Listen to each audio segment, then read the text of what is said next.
Out on a warm spring evening for a change. My name's Eric Owens, and I'm the Associate Director of the Boise Center for Religion and American Public Life. I'll be your host for this evening, and I want to thank Yael and Mary for all their work they did putting this together here on our staff at the Boise Center, and let you know that the Boise Center has two other terrific events coming up in the next few weeks. One on Thursday evening about business ethics in Saudi Arabia, and another on April 24th, a panel on American healthcare reform featuring three senior corporate business executives and a theological ethicist discussing business ethics and American healthcare reform. So come join us for those events as well. A special welcome to those watching us online tonight on the internet. This is broadcast live from our friends at Front Row, and those of you who are sitting on your couches eating peanut butter or chips or whatever, thank you for taking the time to be with us as well. I ask that those in the room silence your cell phones, please, so that we're not disrupted. But you don't have to put them away, because we will be live tweeting this event at #BostonHope, which you see down here as well. So those of you watching from home or across the ocean will be able to tweet about it, and also tweet questions that we can raise to the speaker at the conclusion of his lecture. As is our custom for these, we'll leave time at the end of the lecture for plenty of conversation, and I know that that's a key part of what Professor Krause would like as well. Tonight's event is one of many events, exhibits, and memorials around the city and here at Boston College, memorializing the anniversary of the Boston Marathon bombings. And I'll just mention a couple that I think might be useful. I know that there are many more that I'm not aware of, but I hope that you'll all be a part of this conversation over the next few weeks. Many of you know at Boston College last fall, students and faculty and members of the community planted over 3,500 daffodil bulbs that have started to come up now, timed to arise around this time of year, right before the runners will pass by. And take special mention of those as you walk across campus, and especially along Comm Ave. Next week, the sophomore class of Presidential Scholars at Boston College will launch a new project that they're entitling Strong Month, April 15th to May 15th. And it's designed to help us think about the nature and the source of our real strengths as a community. So you can learn more about that at strongmonth.org. And downtown at the Copley branch, the main branch of the Boston Public Library, there's a new exhibition called Dear Boston, Messages from the Marathon Memorial, running through May 11th. And it features items from the makeshift memorial that took place on the police barricades and then in Copley Square later on. It's a very powerful exhibition, and I encourage you to head down. Obviously, it will be busy on the day of the marathon, but it'll be up for the next month or so. There are many more such events, and I hope that you'll all be a part of them.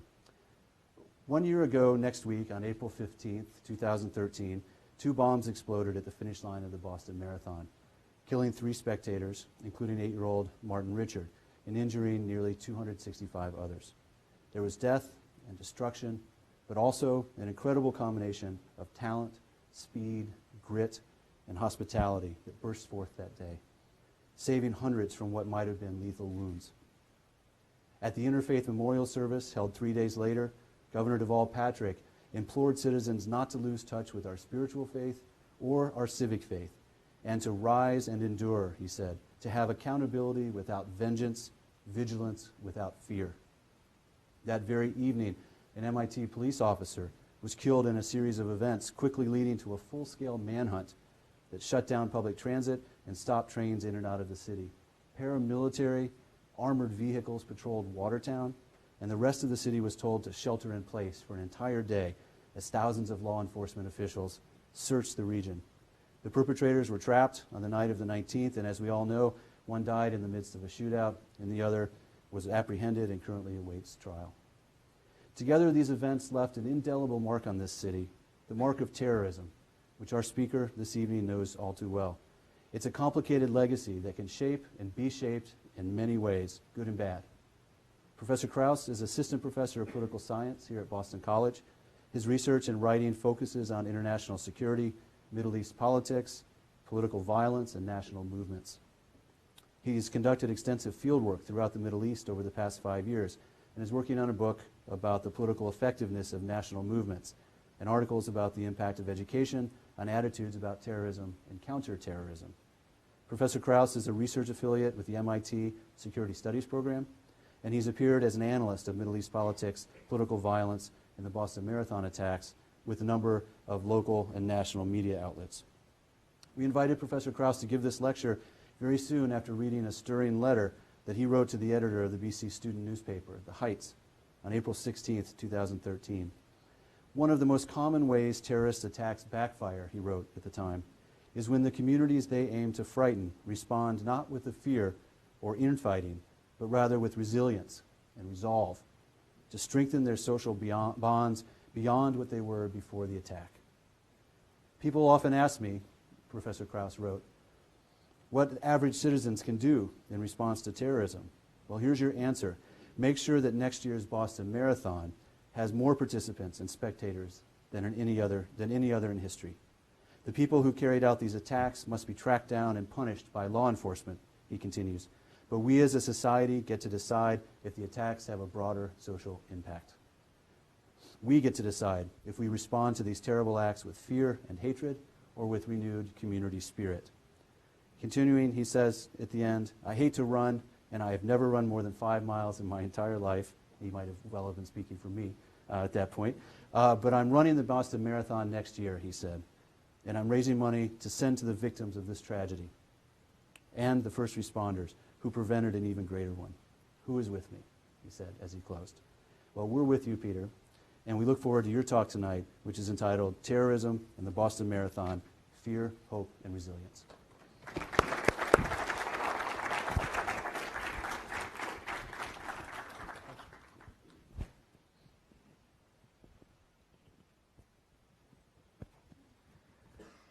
Thank you so much to Eric and to the Boise Center for the invitation, for that wonderful welcome. Thank you to all of you guys for coming here tonight. It's a great honor to speak before you.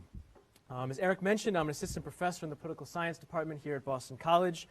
And this time last year, I'd actually finished teaching my seminar in terrorism and political violence in the fall, and I was happily teaching Introduction to International Studies to the entire sophomore class of that program for the very first time.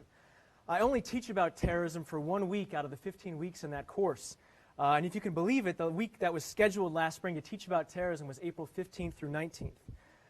Little did I know that as my students were reading abstract theories about the causes and effects of terrorism on Marathon Monday, they were about to be faced with the reality of attacks in their own backyard. I live on the Boston Marathon route, and I had watched the race for an hour or two with my wife before heading into the office to finish grading an exam and to prepare my lecture on the causes of terrorism for the next day. After receiving a call from my wife about explosions near the finish line and watching the news unfold from my McGuinn office over the next couple of hours, I decided that I wanted to reach out to the BC community with a letter in the hope that some of the knowledge on terrorism and political violence that I had gained over the past decade could provide some degree of understanding and comfort to those who saw the attacks as incomprehensible and terrifying. The themes of fear, hope, and resilience that I raised in my letter to the Heights on the day of the attacks are the same themes I'd like to talk to you about today. What is terrorism and what causes it? Why does it inspire such fear in people? And how can we best cope with that fear? What is the strategic logic of terrorism? And what can those who employ it actually hope to achieve? Is there any hope for us to latch onto amidst what seem to be daily reports on terrorist attacks around the world? What can we do in response to such violence, and what is effective community resilience? These are some of the many questions I plan to address today in the course of my talk, which will blend findings from my own and others' research on both terrorism in general and the Boston Marathon attacks in particular. In the short time I have tonight, I can only begin to touch on each of these questions, which is why I especially look forward to our discussion after the talk to analyze some of these issues in greater depth. So let's start with that first question. What exactly is terrorism? If we're going to talk about this concept, as any good political scientist or scholar in general would want to do, we want to make sure we have a good definition of it. What you're seeing here is actually a word cloud. Students who take my seminar on terrorism and political violence have to send me their own definition of terrorism a week or so before they actually arrive in the first class. What the word cloud represents are basically the words they use in their definition. The larger the word, the more students who actually use that in their definition of terrorism. Now, right off the bat, I said to them, look, you guys get an A in the class because what is the main theme coming out of it? Political violence, and the name of the class is Terrorism and Political Violence. So seemingly, they got a good idea about what terrorism is about. But obviously, we see not just consensus here. We see many other words, groups, civilians, individuals, use, change, achieve, non-state. Some of these words are certainly contested. And I'm not going to tell you that there's only one definition of terrorism. In fact, if you look at how politicians use the word terrorism, it oftentimes means the people they don't like, the bad guys, the other side. What I'm here to tell you, though, is that in academia, at least, we often do employ a more kind of standard objective form for how we actually define terrorism. Now, to be clear, that doesn't mean that this is making a normative claim. Myself or other academics who are defining terrorism this way are not saying that terrorism is terrible and other types of violence are somehow better. In fact, anyone who looks at the history of violence in the world could not help but admit that states have killed orders of magnitude more people and more civilians than non-state actors ever have. That being said, as social scientists, we're often trying to explain and understand phenomena, and many times we want to group them by their similarities. If I try to look at state violence in the same study that I look at non-state violence, they're so different in some sense in terms of their institutions and their power and the norms that they follow, that in some sense the findings I'm going to have aren't going to be necessarily very sophisticated. So instead, we define things a bit more exact, and we say, look, terrorism is the use or threat of violence by a non-state group against non-combatants to inspire fear or alarm in an audience beyond the immediate target for political ends. And if we break that down, we see the definition has these 5 components. If it's missing any one of those 5 components of the definition, it might be crime, it might be insurgency, it might be state conflict, but it's not terrorism according to this definition. Now, the thing that I want to focus on, the first theme that comes out of the letter that I wrote and that I want to talk to you today is fear. When we talk about terrorism, one of the things that makes it unique from, say, other types of crime or other types of violence is that it's not just targeted at the individual who's the target of the violence, who's the person who's killed or attacked. It goes and is meant to extend beyond that individual to inspire fear in a broader community. That's one of the main purposes of terrorism. If we look at terrorism and why people are afraid of it, it's very interesting. One of the studies that I'm currently conducting with Professor Leanne Young, who's in the psychology department, is to look at students around the United States, not just at BC but elsewhere, and try to understand how big of a threat they think terrorism is, how fearful they are of a terrorist attack. One of the interesting things is that all of them see it to themselves as at least a medium threat on average, and they see it as a large threat to the United States. This is before they've taken a class on terrorism, by the way. That'll be important later. If we look at polls across the United States, say this Gallup poll, 79% of Americans feel that terrorism is either an extremely serious or very serious threat. When you combine those two together, that is higher than any of these other issues that we talk about all the time as being major threats to the American way of life, security, etc. The federal debt, unemployment, the environment. Terrorism beats all of them in terms of how Americans perceive threats to themselves and to their nation. Now, I put disproportion up here in the sense that, as we'll talk about a little bit later, it's not exactly clear that terrorism merits this degree of fear, but we'll talk about a little about why that is. If we think about why we're scared of things and why terrorism might be a particularly fearful threat, I think there's a couple reasons for it. First is it's seemingly an unknown issue in the sense that you don't necessarily know who the attacker is. You're a victim of violence by someone you've never met before. You're not sure exactly why they're doing it. It's cloaked in kind of a cloak, for lack of a better word, of unknowingness, of not knowing exactly who did it. In terms of it being uncontrollable, people often will say, well, I am okay with a risk if I know that I'm the one who's taking that on.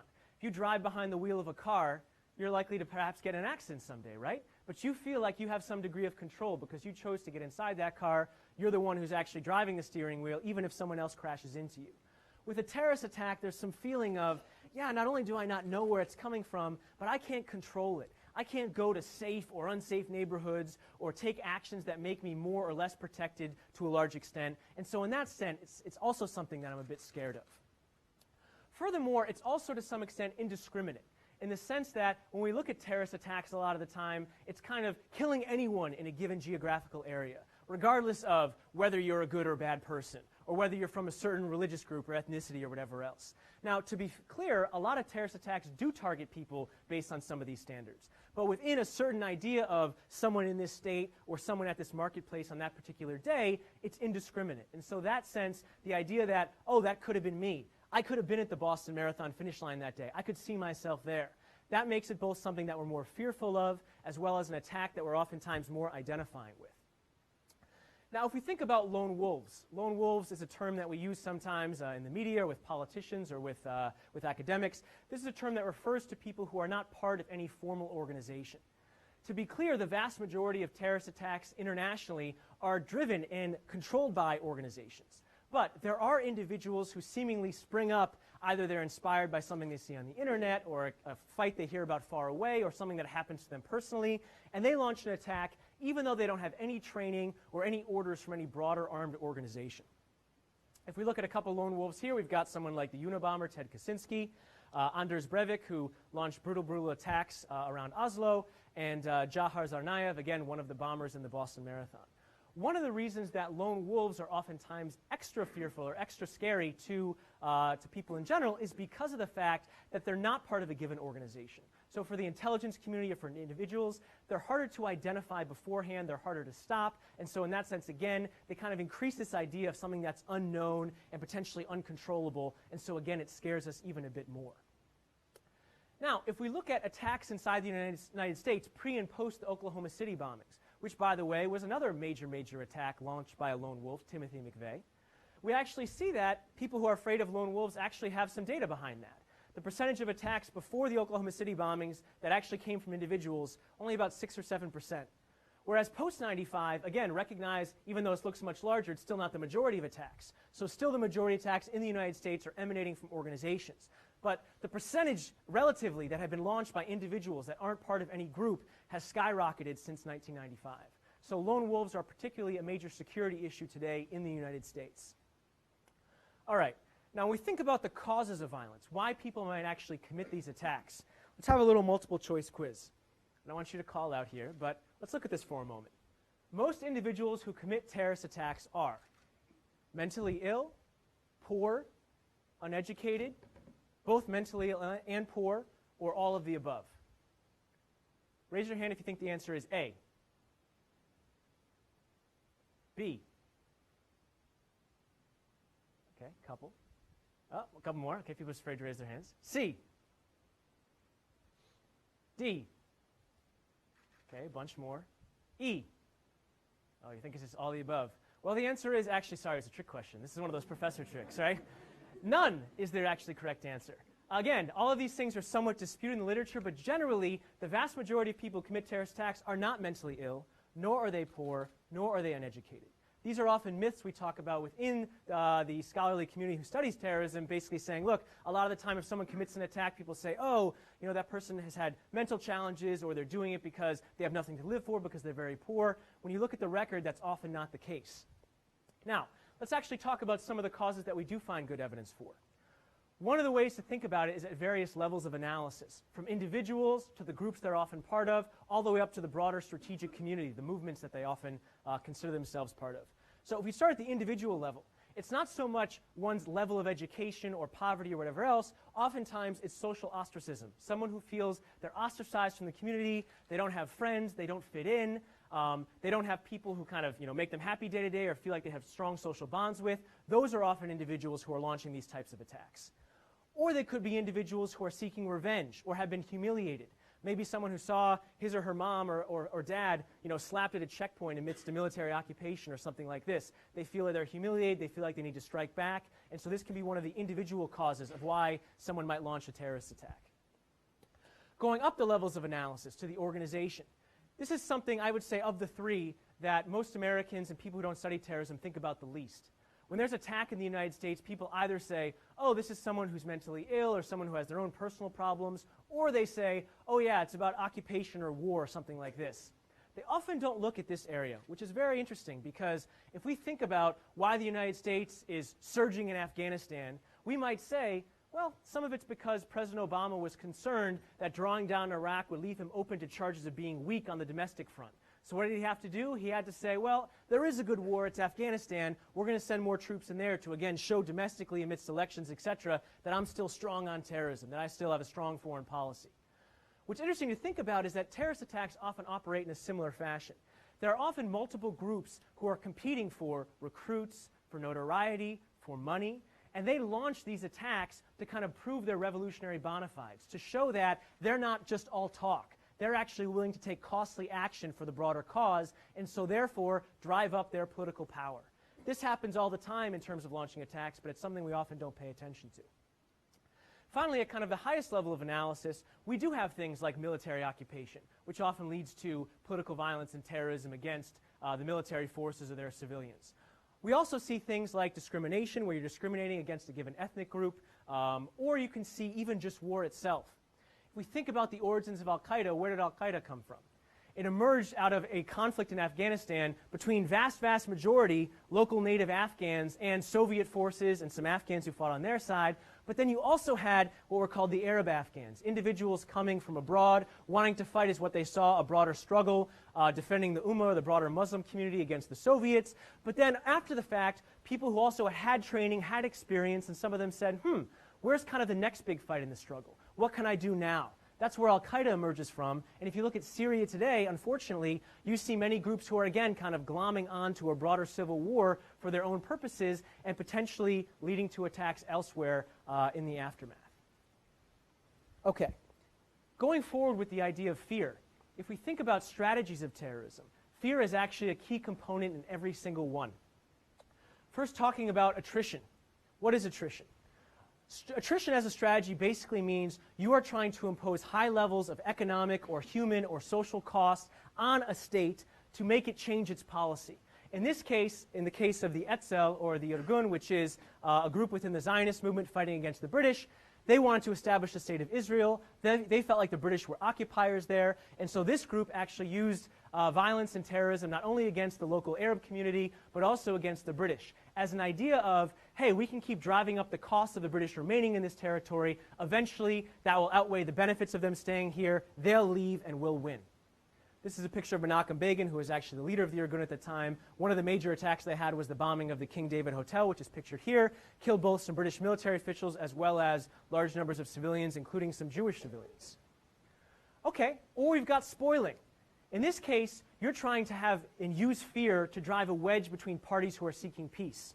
So if we look at the Good Friday agreements, the potential agreement to end much of the violence and the troubles in Northern Ireland between the British and the Irish, between the Catholics and the Protestants, between members of Sinn Féin and people on the Protestant side like the UDA and other political organizations, there were people who didn't want that to happen. There were people who felt like, no, we need to keep fighting until we have a united Ireland, or no, we need to keep fighting and never give in on giving the Catholics more rights within Northern Ireland. And so you had a bombing like this. The real IRA, a splinter from the provisional IRA, launches a bombing in Oman in 1998 to try to spoil the peace, to prevent it from being consummated. And again, the way you do that is this violence drives fear between these individuals. Fear that Jerry Adams and the IRA and Sinn Féin can't actually control this type of violence. Fear with Tony Blair and the British that he's going to look bad domestically if he signs a deal while people are being killed at the same time. Fear is a key part of spoiling. Let's think about outbidding. During the Second Intifada, when you have Palestinian organizations who feel like Israel is occupying their territory and they're trying to establish the state of Palestine. Yes, certainly there was violence that was used to try to drive the Israelis out. But a lot of the use of suicide bombings during this period was also organizations competing with one another.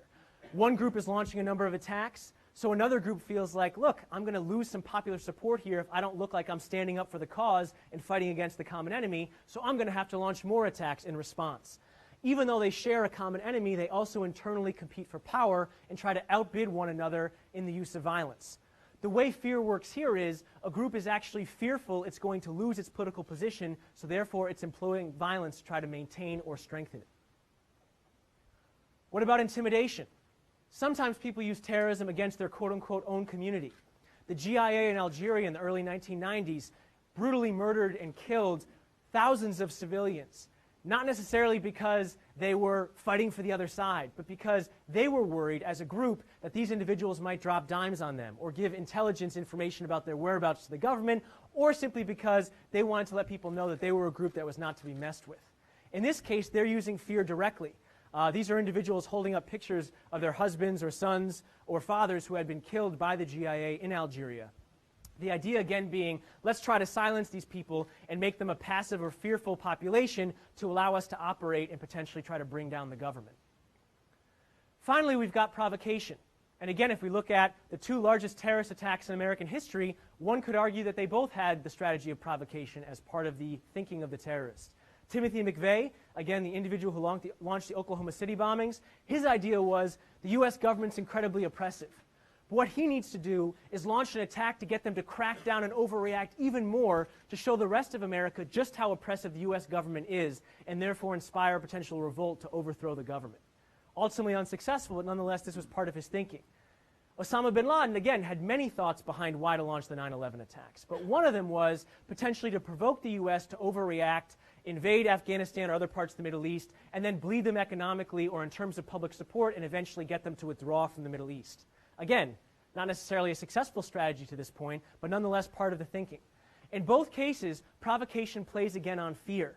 The fear of a targeted and hit population that needs to strike back to show how strong it is. And furthermore, fear of politicians that if they don't do enough, people like you and me are going to vote or push them out of office. Fear, again, motivating the strategy of the people who are using this type of violence. Other negative or detrimental aspects of fear. Maybe you guys have seen either of these pictures before. In the aftermath of the Boston Marathon attacks, this was the cover of the New York Post here on the left. This is fear because here you have a magazine that's trying to identify the people who launched the attacks, but again, potentially using their fear about people's ethnic background or profiling to be able to identify them. As we learned not too long after, these were certainly not the individuals who launched the attacks. And we saw similar things on Reddit and elsewhere where people were trying to identify who launched the bombings, but again, potentially doing significant damage to those individuals and their reputation simply because we're afraid and we need to identify as quickly as we can who the ones are who committed the bombings. This is a picture of Heba Abolaban. She's a Palestinian doctor who's here in the United States. She had done her observation at Charles MGH and now I believe is getting her master's in public health at Northeastern. And a couple of days after the attack, she was walking with her child and one of her friends when some guy came up to her and hit her and basically cursed her out and said, you know, you're a dirty Muslim, you guys are responsible for these attacks, etc., etc. Again, a terrible hate crime driven by fear. Someone's fear of something that they don't really understand very well, but again, leading to incredibly detrimental attacks, both in terms of not being a morally upstanding way of acting, not in line with American values, but even if you're incredibly, racist or ethnic bigot, not strategically intelligent either. As we're going to talk about a little bit later, one of the key aspects of preventing terrorist attacks is having strong community bonds. Actions like this are the exact opposite of that idea. Final thing on fear. One of the other big dangers is what happens as a result of sustained terrorist attacks. This is a map of Baghdad, the western suburbs of Baghdad, from 2003 to 2009. The colors represent ethnic groups. If we see red, that's a predominantly Sunni neighborhood, green a predominantly Shia neighborhood, and orange a mixed neighborhood. If we look back in 2003, right at the dawn of U.S. war in Iraq and around Baghdad, we have large numbers of mixed neighborhoods here in orange. And we also have green and red, predominantly Sunni and Shia neighborhoods pretty interspersed. Over time, as we see the violence ramping up, we see ethnic sorting. To the point now in Baghdad, you basically have Shia communities, Sunni communities, and fewer mixed neighborhoods. This is not only a potential tragedy in the sense of people having to identify, make friends, intermarry along ethnic lines, but also it polarizes the community in a way that makes it much more vulnerable to the appeals of groups who would drive these types of things, like Jabhat al-Nusra or ISIS in Syria, or previously al-Qaeda in Iraq. All right, now let's move aside from fear for a moment. Where is there hope here? What's ironic is I'm going to start talking to you about hope in terms of the effectiveness of terrorism, which is not normally where we would think we would find hope, right? I mean, this is the impact of this stuff. We would think this would be the most fearful, the least hopeful part. But actually, it is hopeful. First, we want to make sure we understand effectiveness across a couple levels of analysis. Tactical effectiveness is actually whether you carry out a given attack. You kill some people, you're able to successfully detonate a bomb, etc. But there's other types of effectiveness. Organizationally, do you actually drive up popular support for you or your organization? Do you get more recruits? Do you get more funding? Do you become more politically powerful? And then finally, strategic effectiveness, where many of us might think about it. Do you actually get political concessions? Does the government give in to you in terms of changing discriminatory laws or ending political occupation? Do these things actually happen? Let's go through each one by one. If we talk about actual tactical effectiveness inside the United States, the number of people killed, these are casualties from 1991 to 2000 in the United States by terrorist attacks, 217. Obviously, 2001, this would be pretty high, close to 3,000 because of the 9/11 attacks. But then 2002 to 2010, 25 people in the United States were killed by terrorism attacks. 25. Every life is precious. Each of those attacks is a tragedy. But in terms of the actual number of people even killed by attacks inside the United States, this is quite a small figure for an 8-year period, thankfully. What about looking at this stuff over time? We assume, oh, we're in the age of terrorism, right? More and more terrorism all the time. This is terrorism in the United States from 1970 up until 2011. The entire span of terrorist attacks you can find in the Global Terrorism Database, which is a database I recommend checking out if you're interested in looking at stats on terrorism based on country, based on group, etc. You can just go right on there. All I did is just say, okay, attacks in the U.S. From 70 to 2011. Number of attacks. High number around 1970, a lot dealing with anti-Vietnam War protests from various groups on the left, on the right, and the center. Also going down significantly to the point that we're averaging, maybe 10 or fewer attacks each year, and then we look at actual fatal attacks. Okay? Total number of fatal attacks is almost nil each year in the United States. Again, doesn't seem to accord with what we hear about in the media all the time, but this is the case inside the U.S. in terms of fatalities. If we look globally, certainly the numbers are higher, but it's not millions of people dead a year. It's few thousand people dead a year. Again, tragedy, but not nearly on the level of other types of violence. Look more up close, 2001 to 2011. How many people are being killed? Again, going down generally in terms of the number of attacks, number of fatal attacks, many years 0. The highest year is some, 5 fatal attacks inside the United States. Let's compare this to some other things that might kill you. Car accidents, right? Pretty much everyone in this room has probably driven a car. 35,000 people killed each year in a car accident. Now, to be clear, you drive every day, right? This is a controllable thing. It's not something you're as afraid about. But compare 35,000 deaths a year to, 10, 20, 30 deaths a year for terrorism. It's not even in the same ballpark. Lightning, something that generally I think we would assume is some type of, exogenous random thing, unless we still think, Zeus is hurling thunderbolts down, or, God is somehow striking people who are doing really bad things, which, maybe we think. Nonetheless, kills 55 people per year in the United States. 55 million would be like, 2012, that crazy apocalyptic movie. Most years more than terrorism, yet again. And yet again, are we going around being like, let's spend hundreds of billions of dollars in the Department of Homeland Lightning Security to kind of have more lightning rods and whatever else? No, for the most part, we're not. Lone wolf attacks. Again, breathe a sigh of relief here. Attacks by organizations are generally far more deadly than lone wolf attacks. Certainly, lone wolves might be harder to identify and stop beforehand, but guess what else? When you're a lone wolf, you don't have training and experience on the battlefield for the most part. You don't necessarily know how to build a bomb or carry out an attack. And so much of the time, it's these individuals like the Times Square bomber who built a bomb and then it didn't actually go off, thank goodness, because it could have killed many, many people in Times Square. Or it's individuals who are caught in some FBI sting thinking they're about to detonate a bomb, and then they realize they never even knew what they were doing in the first place. So again, potential hope there. What about organizations?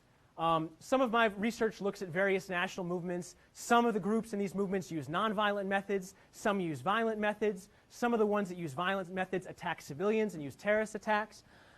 Whether you look in the Zionist movement before the founding of the State of Israel, you look in the Irish national movement in Northern Ireland and beforehand, you look in the Palestinian national movement, you do actually see groups going up and down at various points when they're using violence. Sometimes violence does work in this regard to help an organization get recruits or get some popular support.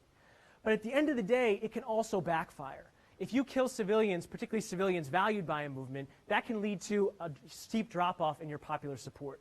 It's also something that rarely propels a group from nothing to the top.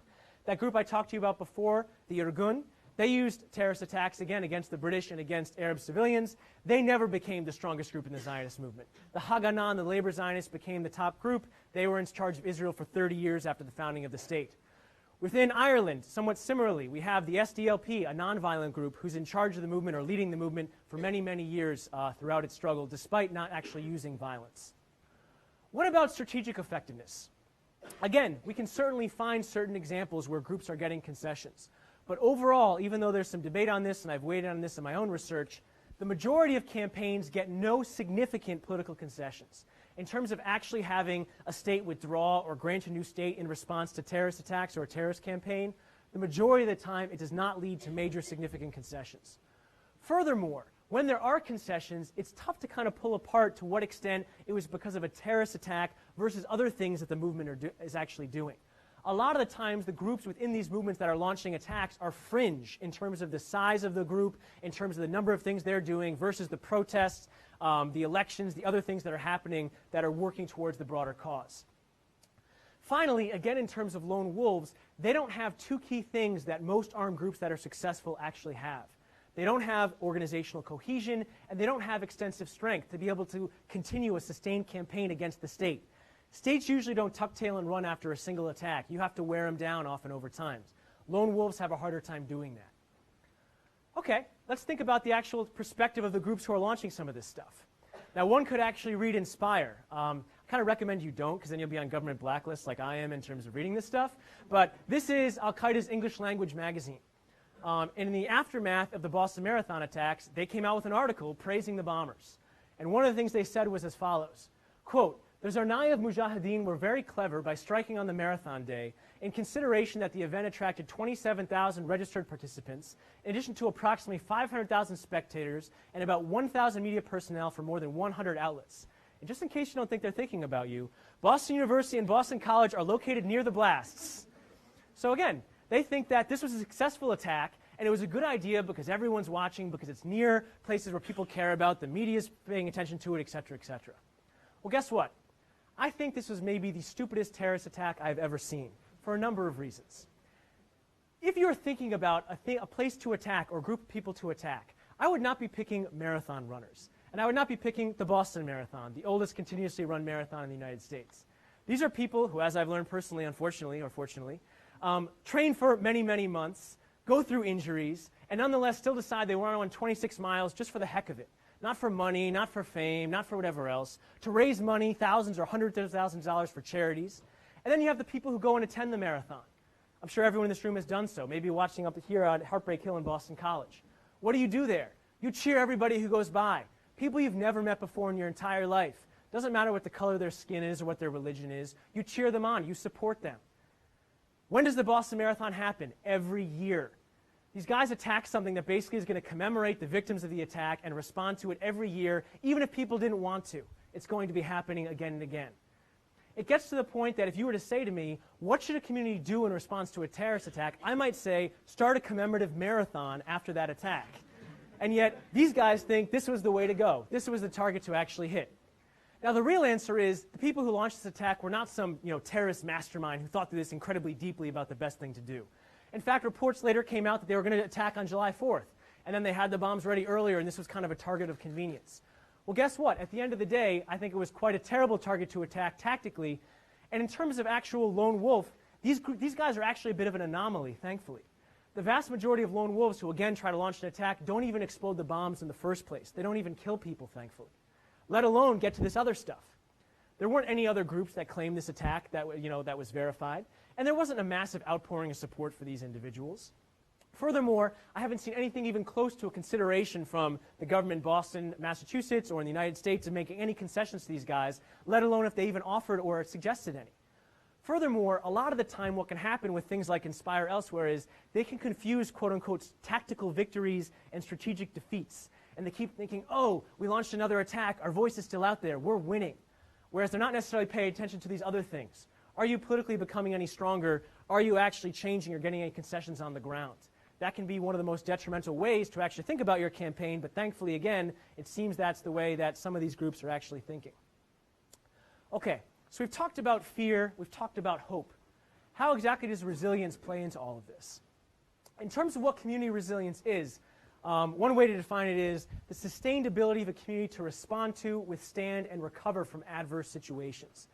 I would argue that this is the single key factor that's important for what we can do as individuals and as a community to both deter attacks and prevent their negative impacts in the aftermath. If we think about what community resilience actually means and ways to break it down, I think there are three key factors: cohesion, knowledge, and emotion. Let me talk you through a little bit about each of them. First, in terms of cohesion, there's a term that we often use sometimes in sociology or political science called civil society. It's basically the idea of, does your community have social bonds that extend kind of beyond the government? Do you have volunteer organizations and social clubs and faith groups and these types of things that allow you to interact and become close with people in your community in ways that aren't necessarily just instrumental, not just for your own economic interest or political interest? Communities that have this stuff have a whole range of benefits, from better governance to happier, more economically prosperous lives to, I would argue, those that are actually having built-in support networks for when tragedy actually strikes. So this is very, very important, actually having cohesion as a community. In addition to this, I would say it's not just cohesion, it's also knowledge. What do I mean by knowledge? Knowledge of what terrorism actually is, the history and precedents of both the attacks themselves, as well as precedents for how communities and states respond. What are the international or national laws about human rights, about how terrorist suspects are treated, or how victims are dealt with, or how we can potentially impinge on civil liberties? Knowing this stuff is very, very important for being a resilient community that's not just led along the primrose path by the government to doing X, Y, or Z in response to an attack. In terms of my own research, again, I talked to you earlier about how many people were fearful about terrorism before they actually took the class. We've also found statistically significant results that people became much less fearful after having taken a class on terrorism, not just here at Boston College, but at over 15 universities around the country. So knowledge in this case is power. It's power to be less fearful about something that otherwise is going to make you do potentially negative things, or also live your life in a way that's not going to be nearly as positive. It's also going to lead you to be more confident about engaging with your opinions. We also ask people, how confident are you about knowing about terrorism, about engaging with this stuff? People who, again, have knowledge about this, much more confident, potentially being able to engage with government officials, other people in their community. Finally, knowledge is about having clear communication and transparency with the government. This is a big issue, particularly in the United States, where we care about knowing and listening to, the police communications when they're going through the lockdown in Boston. Or we're dealing with the fact that, again, if you go into YouTube today and you type in Boston Marathon, I mean, it saddens me, but pretty much the whole first page is just conspiracy theories about how the attacks were fake, or, it was planned by the government or whatever else. Having knowledge allows you to, debunk not only those kind of easily debunked conspiracy theories, but also people who would otherwise try to tell you what the lessons are of these types of attacks. Final point in terms of emotions. I hear this all the time, and academics think about this all the time. We're always trying to study rational people. And rational usually means, let's add up the costs and benefits and let's get emotions out of it. Let's get happiness or hatred or anger or passion to the side, and let's just think rationally as human beings. One of the problems with that is that I actually think emotion in this case can be the biggest source of strength for community resilience, not a source of weakness. As I say here, people talk about revenge being a dish best served cold. I think resilience is a dish best served warm or hot, in the sense of you can use your emotions and channel them to actually have much greater good in terms of building community resilience, building social capital, getting involved in a way that's going to, again, be the both kind of deterrent response and reactive response to an attack. So let's talk about some examples of this within the Boston Marathon. There's a guy named David Diamond who ran his first marathon, first sub-4-hour marathon last year. He's an 18-year veteran of the U.S. Army, has been in the Special Forces, and he had just finished the marathon in 3 hours and 56 minutes and was sitting on the curb kind of exhausted, very excited for the first time he finished in sub 4 hours, and the bombs went off. This was a guy who, again, had training medically as being part of the U.S. Armed Forces. He wasn't someone who kind of could have just sat there being exhausted from having just run a marathon, or someone who could have kind of run away from the explosions. He ran right towards them. He helped to resuscitate people who were hit in the attacks, and then he busted into the marathon sports that was right there, grabbed clothes and other things that could be used as tourniquets, and then distributed them to first responders who were there at the scene of the attacks. This is the type of person who shows me we have a resilient Boston community. If you look at the volunteers for this year, there are 10,000 volunteers for the Boston Marathon in 2014, and they had to turn away 5,000 more people who wanted to volunteer their time for this race.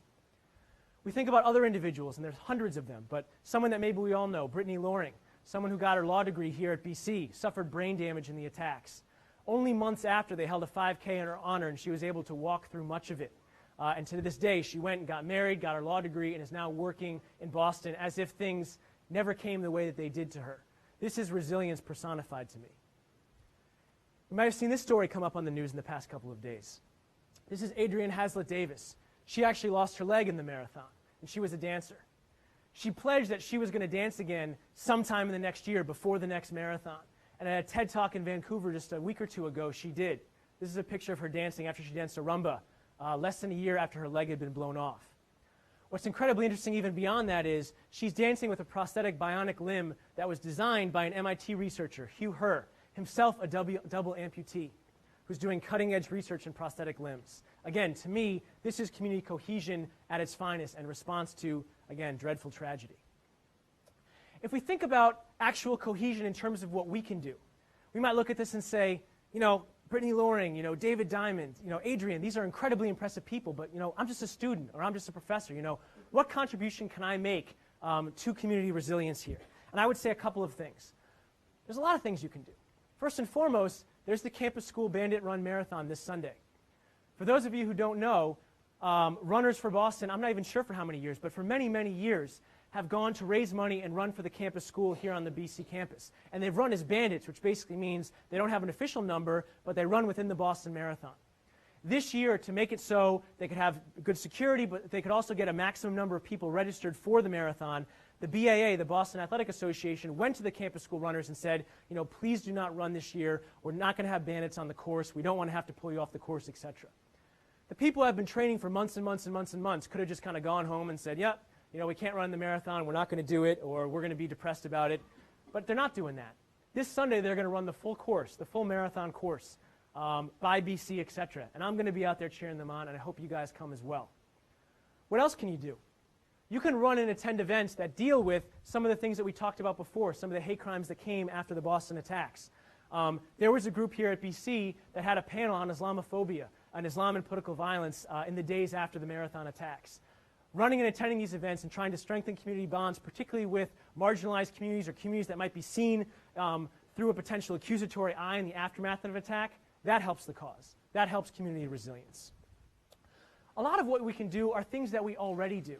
If we think about something like the Boston Marathon attacks, thankfully the community that we live in, that's not the norm, that's the anomaly. So when we think about the things we should do, we shouldn't think, oh, things are terrible, let's change everything. We should make sure we recognize all the good things we're already doing. Perhaps the single thing that I am the most impressed about since I joined the Boston College community just a year and a half ago is how many people here give their time and their effort into service. I come from a high school where a lot of people at my public school worked very hard and tried to get great grades, but a lot of the time I felt like if people volunteered and they didn't do it that much, it was trying to kind of be something to build up their resume. Here at BC, I just see the total opposite. Every time I meet with a student who's taking 5 classes and doing a thesis or whatever else, he or she is part of Pulse, or part of For Boston, or part of one of these organizations that builds community resilience and builds social capital in the Boston community. Those of you who are doing that stuff, keep doing it. You're already making a huge contribution to deal with this issue. What about in terms of knowledge? You guys have a great opportunity here being students at Boston College. BC offers outstanding courses in so many areas that are relevant to this stuff. You can take terrorism classes with Professor Gallagher, Professor Borg. You can take classes on U.S. foreign policy, Professor Crawford, Professor Jacobs. You can take classes on Middle East politics, Professor Sajdi or Bailey or Banu Azizi, civil liberties with Professor Kirsch. There's so many opportunities here to improve your knowledge on these things. So if and when you ultimately decide, I'm going to engage in policy debates, or guess what, I'm going to become a policymaker, I'm going to run for office, I'm going to become part of the State Department, you're going to have a solid knowledge base from which to operate. Beyond that, everyone should be thinking about this stuff. We were probably all here, unless we're freshmen, even if we were there, we might have been living in the area, when Boston went on lockdown. And we had house-to-house searches. And we dealt with a lot of things in the aftermath of this. You don't have to agree with everything that happened. In fact, it's okay if you don't. That's the great thing about being in a democracy. But you should think long and hard about what policies were followed. Is this a precedent we want to set? Is this the way we want to act going forward? And hopefully you can then engage at BC or beyond in terms of these debates, because I guarantee you this stuff's not going to go away. We're going to have cameras on the streets maybe. Maybe we're going to have drones. Maybe we're going to have lockdown like this whenever there's attack, or maybe not. This is something we get to decide, and you should be a part of that discussion. Final thing we can do in terms of knowledge, just another example. In my classes, I asked my students to raise their hand if they knew the names of the attackers of the Boston Marathon, and almost everyone raised their hand. And then I asked, how many of you guys know the name of the people who were killed in the Boston Marathon? And almost no one raised their hand. If we're going to change channeling our emotions so it's not just hatred and anger, but it's positive emotions and remembering and commemorating the people who are hurt, we need to learn about these people. This is Martin Richard and Crystal Campbell. They were both killed in the initial bombings on the day of the marathon. This is Lu Lingzi, a foreign student who was here studying in the United States, also killed in the marathon, and Sean Collier, the MIT police officer who I'd seen around campus actually a couple times when I was back at MIT, who was killed a couple days after the marathon. If you want to see a list, and again I'll make this PowerPoint slide public, you can see a list of the other, as Professor Owens mentioned, over 260 victims who were wounded in these attacks. Learn these people, learn who they are. Beyond that, if we're thinking about emotions, again, don't just think about them as negative things or things that we need to get rid of. As I say to myself, we're often told to put our emotions aside, to think clearly and rationally and not let passions get in the way. I believe, and there's actually good research to support this, that you and I should use emotion to help us take that extra step that the calm, rational you or I may not have done. To sign up to volunteer or run for the campus school, or to go cheer those people on Sunday. To attend the panel on political violence, to reach out to someone from a different background, to take that class on a topic you know nothing about, to write a letter to those you care about telling them how much they mean to you. I don't have a better personal test of this than on the day of the marathon. As I sat with my wife watching the runners go by around 1 p.m., she literally asked me, "Would you ever want to run the Boston Marathon?" My response, "Not in a million years. I respect those who do, but running 26.2 miles is just not for me." 3 hours later, in the midst of intense anger, sadness, and awe, as a result of the attacks, the victims, and the courageous response of the first responders, I pledged to run the Boston Marathon for the first time and tried to inspire others to do the same. That was my emotions taking me somewhere that my rational self had not wanted to go. But despite a long and challenging road of training, I've never regretted it for 1 second. I ended my letter to the Heights by saying that I'm going to run the 2014 Boston Marathon, and I am. And I asked who's with me. Now that we have some understanding of the causes, dynamics, and effects of terrorism and the importance of community resilience, and we look at all of these amazing people in the BC community and beyond making a difference, I ask, who's with them? Hopefully your presence here tonight means you are. And if so, I think the future of our city and our world is very bright. Thank you.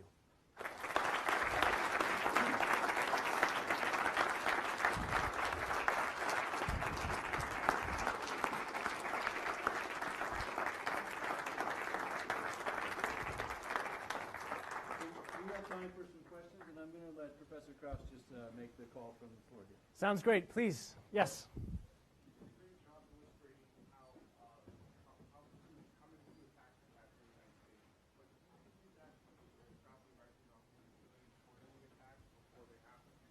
That's a great question. So I think absolutely you have to give some credit to the intelligence community and people who are both spending massive amounts of human and economic resources trying to sniff out potential attacks, trying to prevent this stuff from happening. I think it's hard because this is classified information. Every once in a while the CIA or someone will leak, oh, here are the number of attacks we prevented, but it's tough to actually kind of assess that stuff in an objective fashion. But I think without a doubt they played a role in stopping some of these attacks.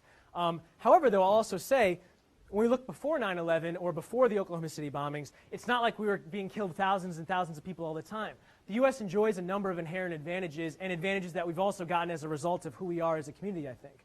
One is we nicely have these two moats to either side of us, the Atlantic and Pacific Ocean, which are not important just for preventing potential international terrorist attacks, but also international conflict in general. It's one of the biggest advantages we've had geographically as a nation.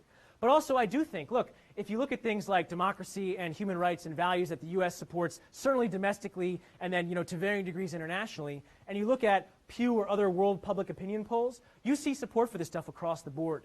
It's one of the reasons that when politicians say things like, the U.S. is getting attacked because of its values or things along these lines, I'm not sure if that's necessarily the case.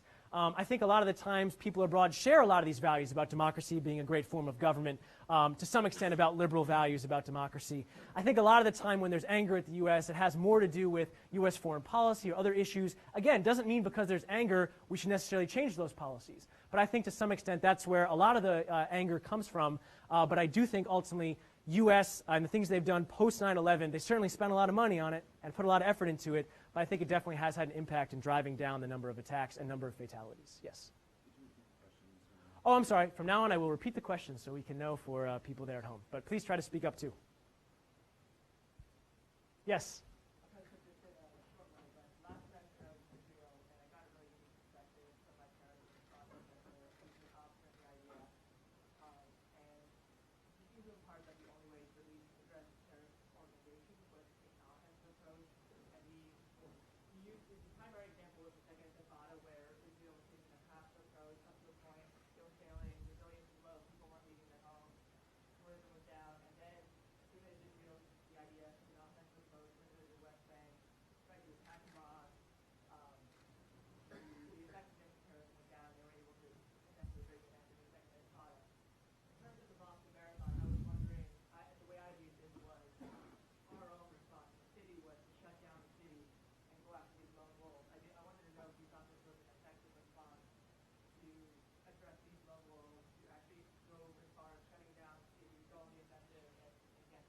Okay, so great. So two questions. One, kind of, what about the Israeli example or analogy? Is that a type of policy the U.S. should think about following? And what do I think about, the lockdown and kind of Boston's response to these attacks? So first, in terms of the Israelis, again, I teach classes on international relations in the Middle East. I teach multiple weeks on the Arab-Israeli conflict. I can't, in this short answer I'm going to give you, walk through all my feelings on that or the background history of that. If you want to talk about that, come see me afterwards. But in terms of that specific example, I would say that the IDF, it was a colonel or whoever else you talked to, I think he has some things right, but I think there's some things wrong there. I do think that Israeli policies in the Second Intifada helped to lessen the number of attacks, at least in the short term, against Israel. But I also think there were some organizational decisions on the side of the Palestinians that they didn't think violence was being effective. Also, I'll say, though, just as I said before for organizations, they can sometimes confuse tactical victories with strategic ones. I think that's one of the problems the Israelis currently face. People are often focused on how many Israelis are dying in Palestinian attacks, or again, vice versa, Palestinians killed by Israeli attacks. But one of the problems the Israelis have is, yeah, they're very aggressive. Yeah, they're controlling large portions of this territory, but what are they going to do now? Are they going to annex this territory? Are they going to pull back? They have a very difficult situation where they've tamped down the number of attacks, but the amount of, how they're seen by Palestinians in terms of popular opinion, world opinion, etc., I think has been very detrimental because of some of those aggressive tactics. So one of the main issues is, do you try to sacrifice other potential organizational political gains to drive down the number of attacks, or is there some level of attacks that are potentially acceptable, or is there some broader political process that you can hopefully push forward to kind of get at all of those things? In terms of the the Boston response in terms of the lockdown, I do think it was effective in the following sense. Some people correctly note, guess what? They captured Jahar right after they stopped the lockdown. So maybe the lockdown was ineffective. But I do think it ultimately helped kind of cordon and keep him in a confined area where eventually he was found. I do think it was something that was effective, and I think the community response afterwards, there were definitely some people who were saying, oh, this had economic costs, oh, this is a potential precedent for state power, which is dangerous. But overall, I saw many BC students and elsewhere out there cheering the police and being very happy. They felt safer. They felt like this had been effective. I would get very concerned if something like this happens on a yearly basis, or even a multi-yearly basis. Then it would be something where I'm not sure if that's the best type of response if the costs outweigh the benefits. Thankfully, to this point, as I said, it's pretty much an anomaly. It's not something we've had before. Hopefully something we won't have again. If we do again and again, I think we should revisit that question. But for now, I do think it was an effective response in the aftermath of this unprecedented attack. Yes? You've done a lot of research on the Middle East. Yes. And there's such a debate left and right on the proper U.S. response to Syria, Libya, Yemen. Yeah. What is your view of that? That's making it too political? So you have to narrow it down for me a bit. The question was, what is my view of U.S. foreign policy in the Middle East? Right, and how it affects terrorism. Oh, great question. Okay. So here's the deal.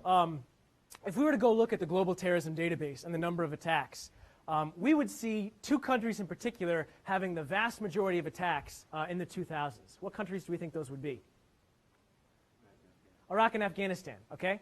So that happens to be places where the United States is there with large numbers of armed forces, et cetera, et cetera. Now, does that mean that the U.S. caused those terrorist attacks and doing those invasions was a bad idea? I don't think that's necessarily true. In fact, I think Afghanistan is a war I definitely supported and still think was a good idea initially the way that we did it. In terms of it inspiring terrorist attacks, though, I do think that when you have a military force that some people see as being foreign and potentially occupying a given piece of territory, running the government, et cetera, not speaking the language or not knowing the customs, it's going to lead to some inherent tension there, particularly when you can't necessarily intervene in a quote-unquote impartial way. You're naturally going to be backing one side versus the other. And we did that in Afghanistan. We did that in Iraq. We backed the Northern Alliance against the Taliban. We backed, Maliki or some other previous Iraqi leaders against, Saddam and his people. So in that sense, the U.S. being involved in some of these countries is inherently going to drive up some of this type of violence. The broader and the more million-dollar question is, what happens in the aftermath? Does this lead to more hatred or anger or violence against the U.S. now or 5 or 10 years from now? Do you create groups like al-Qaeda or like ISIS now in Syria who potentially are going to take the training and the experience they have in these conflicts and then decide where's the next fight? Now we're going to go at the far enemy, the United States, or potentially our allies in the region, the Saudis or whoever else. I think that in the short term, tactically, the answer is aggressive U.S. intervention does drive up these attacks. I think that that's inescapable. The question, though, is that shouldn't be the only determination. There's obviously other benefits. The reasons that the U.S. intervenes in a country a lot of the time is try to provide stability, potentially, then this is a very mixed record, but potentially try to promote democracy in some fashion. Again, we saw how hard that is often to do, but sometimes the U.S. has done it. If you do those types of things, there is research that can show that can lead to eventually people in the country becoming more prosperous, more stable, potentially more attacks emanating from it. But that is a kind of long-term process that often doesn't go the way that you want to. So the question is, do you want to pay the short-term tactical cost of potentially more attacks then, try to get the longer-term cost of helping nudge these societies in a way that's going to become potentially more stable, democratic, prosperous, etc.? Some people think that's a good idea, others don't. I think that the key distinction is, do you think U.S. intervention ultimately is a force for good or not so good in terms of making these countries more stable, democratic, etc.? We look at Germany, Japan, some of these ones that are often trotted out as positive interventions. We see some good potential outcomes of that. These are two of our strongest allies today. You look at U.S. attempts to state build in Iraq and Afghanistan, I don't know if they're the best examples of things that have gone well in any way. So, I think it depends on what the case is. It's not something that can say an overall yes or no. It depends on the specifics. But I think that those are the type of considerations you want to think about. Yes? Oh, sorry. I could. Okay, well, here, and then we'll go to Eric. What would you prescribe to Ukraine-Russian part? Okay. So now we're going a bit outside my geographic expertise, but I will say, I do study international relations, international security. So do you mean what I prescribe in terms of for the people of Ukraine or for U.S. foreign policy, or what issue? Okay. Yeah, so I think that what's going on in the Ukraine right now is to some extent a story we've seen before, where you have a disputed territory. Obviously, the Crimea was an area that was given by Khrushchev from Russia to the Ukraine when it was under the Soviet Union. The Russians see it as a part of their country that has majority ethnic Russians. The Ukrainians see it as historically part of their country, certainly part of their country officially for many decades now. And then you also have ethnically Russian populations, the eastern part of Ukraine, that are potentially threatening to join Russia, et cetera, et cetera. So the question is, what do I prescribe should be done there? What might happen there? I think a couple of things. In terms of just the Ukrainian people themselves, as I say here with national movements, they're more or less successful depending on how cohesive they are, if they have a hegemon, if they kind of have strong leadership. One of the problems I see for the current Ukrainian government, kind of the Western Ukrainian government, the one in Kiev, is that they agreed very strongly. They didn't necessarily want the previous kind of pro-Russian president in there.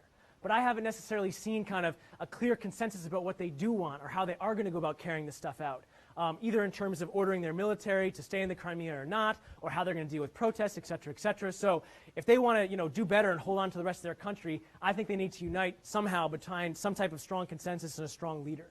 In terms of U.S. foreign policy, it's a dicey issue. As people know who are in my international studies classes, we talk about precedent for this stuff. Guess what?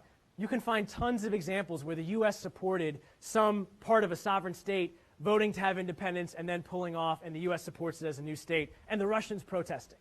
And now you can find the exact opposite scenario, where the Crimea had a referendum, overwhelmingly went for Russia. Now, to be clear, Russian troops are stationed there. There could be some intimidation there, but even without that being the case, I would bet they probably still would have voted to join Russia.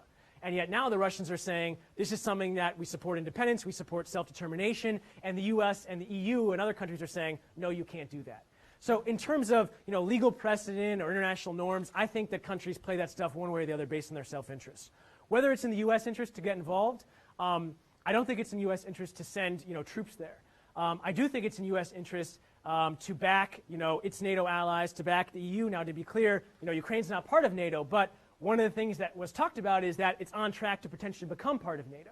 I actually think in many ways that's the source of this whole issue, is that the U.S., again, somewhat naively, I think, has kind of felt, what, we're just going to keep building NATO again and again into Eastern Europe, right against Russia's border, through the whole old Warsaw Pact, and there's not going to be any problem. The Russians obviously take exception to that. Now, if the U.S. wants to do that and pay the cost of it, that's fine. But I think we've done this in a somewhat naive way of thinking that the Russians aren't going to strike back, and now we're seeing the result of that, and we need to deal with it. So I think just as the Ukrainian people and their leadership needs to make a decision here, the U.S. also has to decide. Are we going to keep putting NATO right abutting Russia's borders, or are we going to kind of say, look, Ukraine's going to be neutral, we want it to be independent, we don't want the Russians running it, but we're also not trying to make it anti-Russian and hold sway there. That, to me, seems like the best future for the Ukrainian people, but given how things have gone, I'm not sure if we can get there. Yes? Oh, sorry. Okay, yes, Brooke. Thank you, Professor Krause. I actually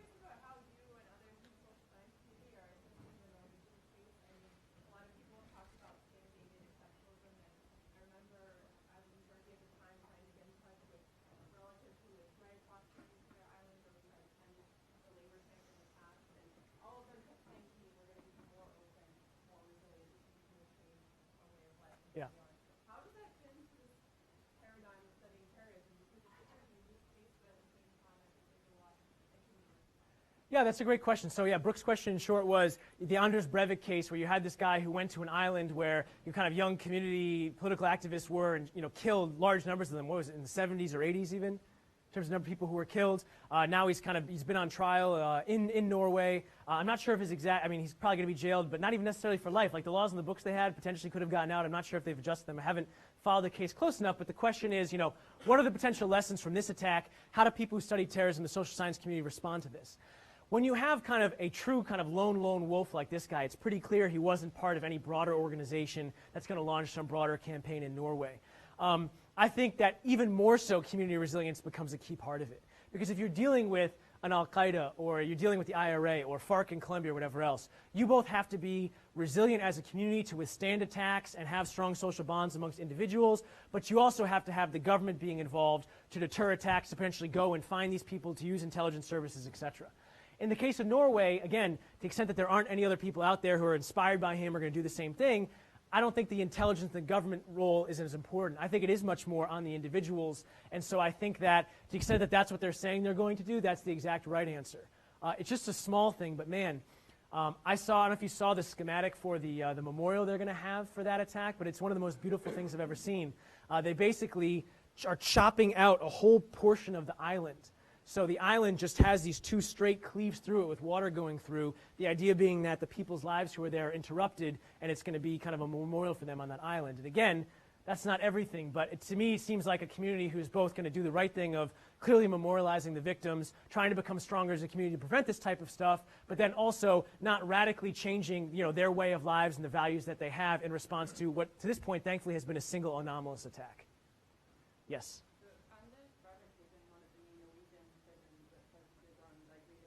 Yeah. It's criticized as like a holiday island, even though it has the lowest recidivism rate in Europe. Yeah. But I'm interested in what you think, as far as I understand it, Rafael Sanayed is still going to be on trial for his life. Correct. Yeah, they said they're going to pursue the death penalty. So I'm interested what you think in the light of this, training of post in the state of Syria, what you think, and also considering how the international community might view the U.S. if they do execute him, what you think the response is in terms of sanctions. Yeah, that's a great question. And again, I'm not an expert on the Norwegian justice system, but I do remember in the aftermath of this, some people saying like maybe he's only going to be in prison for 15 years or whatever else, even though he killed almost 100 people. Certainly very different than the U.S. justice system. Yeah, I think a couple of things. I have a colleague who's up the road at Belfer at Harvard, who has done some research on these rehabilitation programs. Some of the most famous ones, the Saudis have one, where they say, oh, we have like a 90% success rate. We take former jihadis who had launched violence or been captured on the battlefields of Syria, Iraq, or Afghanistan. We put them through these rehabilitation centers, and then they come out and they're peaceful now. The problem is it's really, really tough to analyze the effectiveness of these programs. Because if we think about incentives, certainly the government has the incentive to say this is how well things are going. Right. Excuse me. And they're not going to necessarily give someone exposure to, here are all the people, here are the ones who have been let out, let's look at their attacks thereafter. A lot of this stuff is very clandestine and kept hush-hush. My colleague who's worked on this stuff knows better than anyone else. She's done interviews with people, etc., but even she's a bit skeptical of how effective this can be, and again, it totally depends on the individual. So I'm someone who believes in rehabilitation for people in certain circumstances, but the question is, depending on the individual, is that something that's going to be a positive that can turn their lives around, or is it something that's going to be perceived as, light punishment for someone, and so therefore more people might be inspired to launch these attacks, become an international celebrity, get out in 5 years, etc. In terms of the broader question about, the death penalty, certainly the U.S. still uses it. Many countries around the world do not. It's one of the things that, the opposite of what I said before. If you ask people about, U.S. culture or music or democracy, you generally get high ratings internationally. If you ask about policy regarding prison systems or the death penalty, those often go down quite a bit. I will say this. I think that the Boston Marathon case and, Jahar's guilt and potential punishment is not something that I would first think about in terms of international public opinion and response. It's something I would think about handling one way or the other, but it wouldn't be kind of the main reason that I would or would not pursue the death penalty. I would make that distinction based on kind of my own and the community values, both in Boston, in Massachusetts, in the United States, and I would kind of hash it out that way, and then to the extent that it led to positive support, maybe if it was not the death penalty, or negative backlash if it was, I would kind of deal with that. But ultimately, even though I'm an IR person and I pay a lot of attention to international public opinion, I wouldn't think it should drive it here. Yes? How would you compare and contrast these terrorist attacks that have been so prominent recently in our country to other kind of like mass shooting, not necessarily terrorist? Yep. Yeah, that's a great question. That's something we do talk about in my terrorism class, because again, if you just kind of take away maybe like the political objective, everything else about the definition, many of the causes are kind of like ping, ping, ping, they all line up. And certainly an argument has been made, it is tragic that hundreds of people were injured in this and 4 people were killed here, right? But some commentators will say, but thousands of people die in shootings every year in the US, and we don't necessarily have the same symposia about that, or about a mass shooting that we do about a terrorist attack. And I've laid out some of the reasons that might be, right? We're more fearful of terrorism, it's more uncontrollable, it's more unknowable, we feel like we can identify with them, maybe more than some people who were killed in a homicide, I don't know. But how does it match up? I think some of the causes are the same. Some of the things in terms of social ostracism or potentially revenge or humiliation, to me those tick off a lot of the things when you see these mass shooters. There seem to be a lot of similarities there. I think where you get some of the differences is when you get to kind of the organizational strategic level, you don't necessarily see mass shootings as a result of groups competing for notoriety. You don't necessarily see them as a result of kind of occupation or war in the same fashion. So I think where you see similarities are at that individual level, why someone might get involved with this stuff. And that's why in the field of political science and criminology and sociology, you see people who study that, and they don't necessarily do it as terrorism, non-terrorism. It's kind of like someone who gets involved in violence or not, and they find a lot of similarities there. Yes? Thank you very much for taking that. Very insightful. My question has to do with the recent string of attacks in China. Yes. Yes. Yes. Quite a few months ago, and I was wondering how these imposing resilience fit into like the state control government such as China, and how the people might react differently in our time. The government shut down a lot of the bloggers and a lot of the Yep.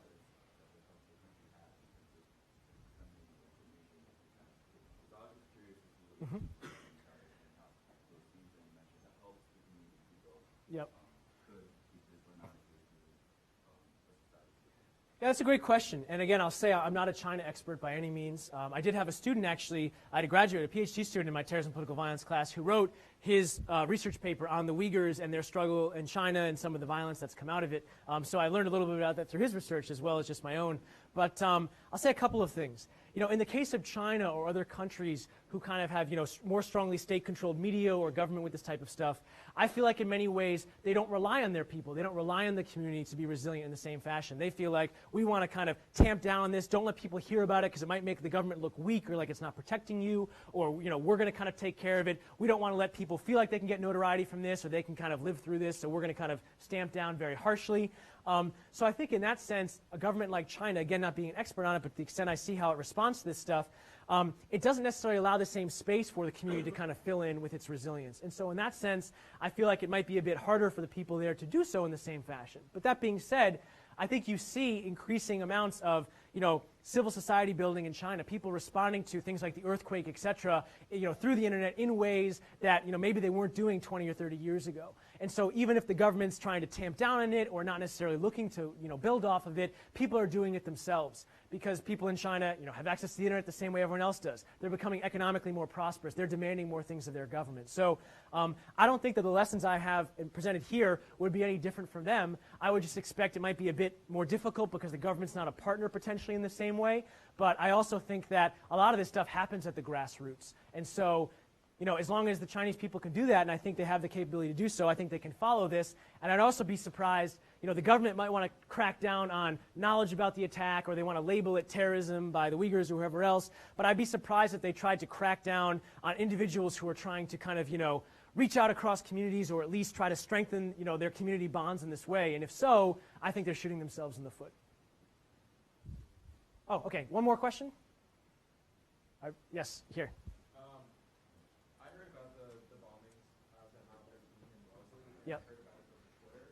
And so later I went home and I remember listening to you on Channel 5 and CNN. And I want to know what's your feelings on the impact of social media in the 24 hours news.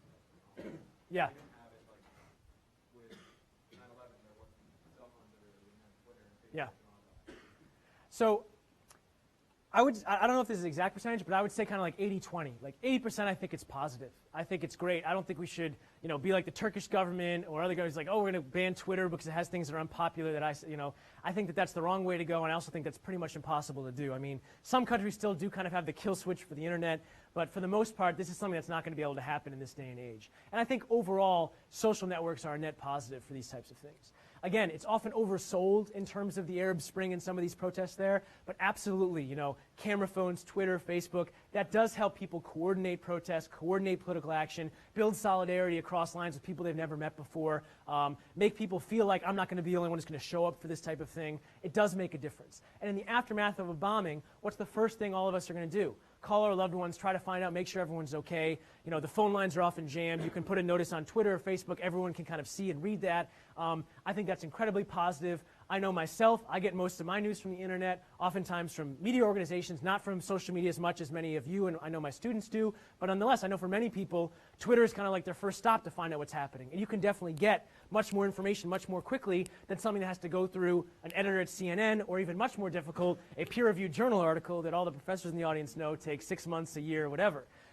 The negative side is probably, and I alluded to here, is the standard for what kind of gets published is, of course, much lower. The same thing that allows you to get it out so quickly all of a sudden is not analyzed or looked at in any way. So now rumor can become accepted as fact much more quickly. We don't just get the New York Post cover. We get people on Reddit saying this guy who was from Brown and was disappeared maybe was the bomber. Turned out he had, I think, committed suicide later on, not because of the attack, but previously had been dead.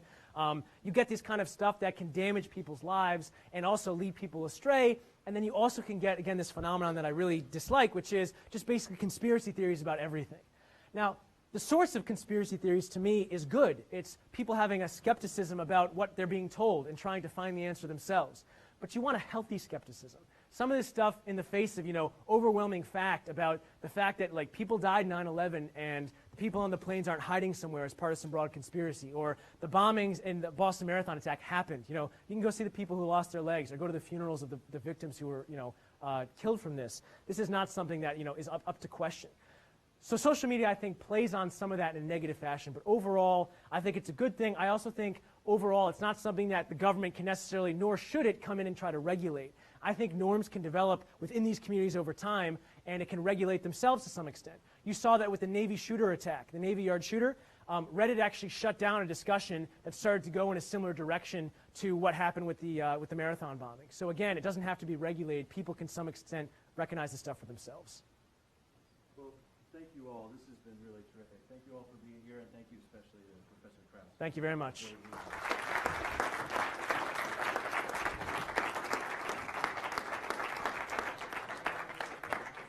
All right. But I don't know how live the mic is. Just in case I start swearing. That's right. I'll take it. I'll give it to them.